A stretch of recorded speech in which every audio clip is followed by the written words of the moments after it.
भारत में कोरोना टीकाकरण का आंकड़ा 100 करोड़ को छूने जा रहा है। इस लक्ष्य को प्राप्त करने में भारत को कई चुनौतियों का सामना करना पड़ा है।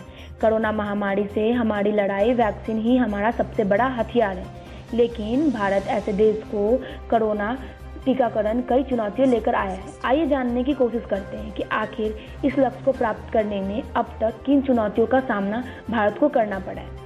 भारत के लिए कोरोना वैक्सीन में सबसे बड़ी चुनौती जनसंख्या रही है। आबादी में भारत दुनिया का दूसरा सबसे बड़ा देश है। विश्व के छोटे देशों के लिए टीकाकरण ज़्यादा आसान है।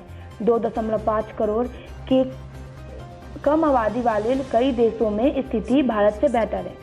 यूएई को देखा जाए 81% आबादी को दोनों डोज लगाई जा चुकी है। कंबोडिया में यह आंकड़ा 63% और न्यूजीलैंड में 53% है। ऐसे में भारत के लिए बड़ी जनसंख्या समस्या बन रही है।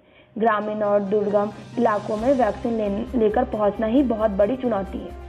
कोरोना महामारी को खत्म करने का एकमात्र विकल्प सभी नागरिकों का टीकाकरण कराना है, लेकिन इस दौरान कई तरह की चुनौतियों का सामना करना पड़ा है, जैसे पहुंचने की कमी, डिजिटल निरक्षरता, गलत सूचना और अफवाहों के कारण टीका की झिझक आदि।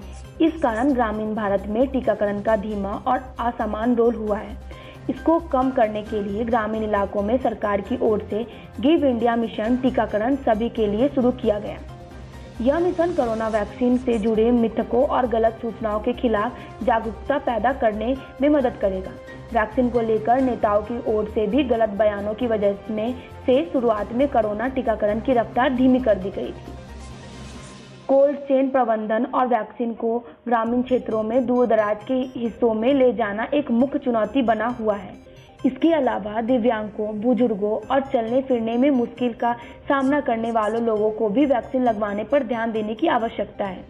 अपेक्षित तीसरी लहर उच्च समुदाय को कम प्रभावित करेगा, जिसके पास अधिक वैक्सीन कवरेज है।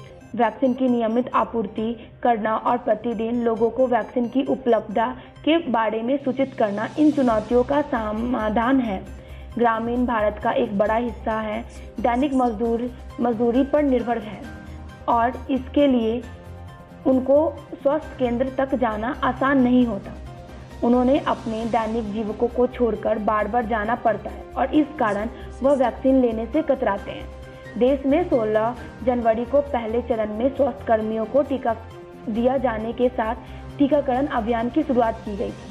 फ्रंटलाइन वॉरियर्स के लिए 2 फरवरी को टीकाकरण हुआ था। एक्सपर्ट्स बताते हैं कि सरकारों की ओर से फ्री में वैक्सीन दी जा रही है, तो ऐसे में लोगों को आगे आकर वैक्सीन की डोज लेने की जरूरत है। अगर वैक्सीनेशन की रफ्तार तेज बनी रही तो लक्ष्य को जल्दी हासिल किया जा सकता है।